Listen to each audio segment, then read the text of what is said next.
இன்னைக்கு நம்ம சேனலில் ஃபிஷ் கிரேவி தான் பண்ண போகிறோம். வாங்க அது எப்படி பண்ணலான்னு பார்க்கலாம். இதில் கொத்தமல்லி, தேங்காய், வெங்காயம், தக்காளி இதெல்லாம் அரைச்சி வச்சுருக்கேன்.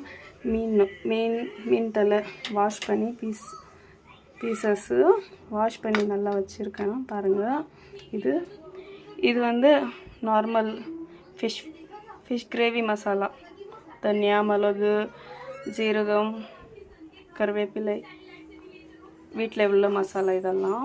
வெங்காயம், தக்காளி பேஸ்ட்டு. இப்போது நம்மளோட கடாய் சூடாயிடுச்சு. இதில் நம்ம கடுகு போட்டுக்கலாங்க. இதில் கடுகு போட்ட உடனே கருவேப்பிலையும் போட்டுக்கலாம். வெங்காயம் எவ்வளோ கலர்ஃபுல்லாக இருக்குது பாருங்கள். நம்மளோட இதில் மசாலா இதிலே நான் பூண்டு போட்டிருக்கேன்.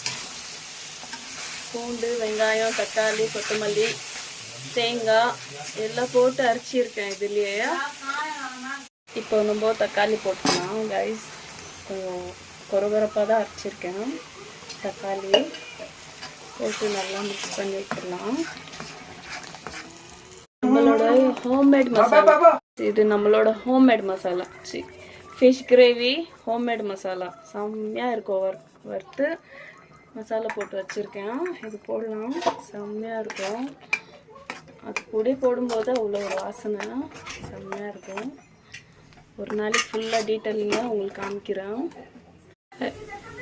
கைஸ். இப்போ நம்ம டேக்ஷால போட்டுக்கணும். ஏன்னா அந்த கடாயில் பத்தில், அதனால இந்த டேக்ஷால ஷிஃப்ட் பண்ணிட்டேன் நான்.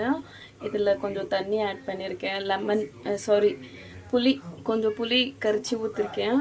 கொஞ்சம் காரம் கம்மியாகிடுச்சு. இது நம்மளோட ஹோம்மேட் மசாலா. கொஞ்சம் காரம் கம்மியாகிடுச்சு. அந்த மசாலா கூட இந்த மிளகாத்தூளை கொஞ்சம் ஆட் பண்ணிக்கிறேன். பாருங்கள்,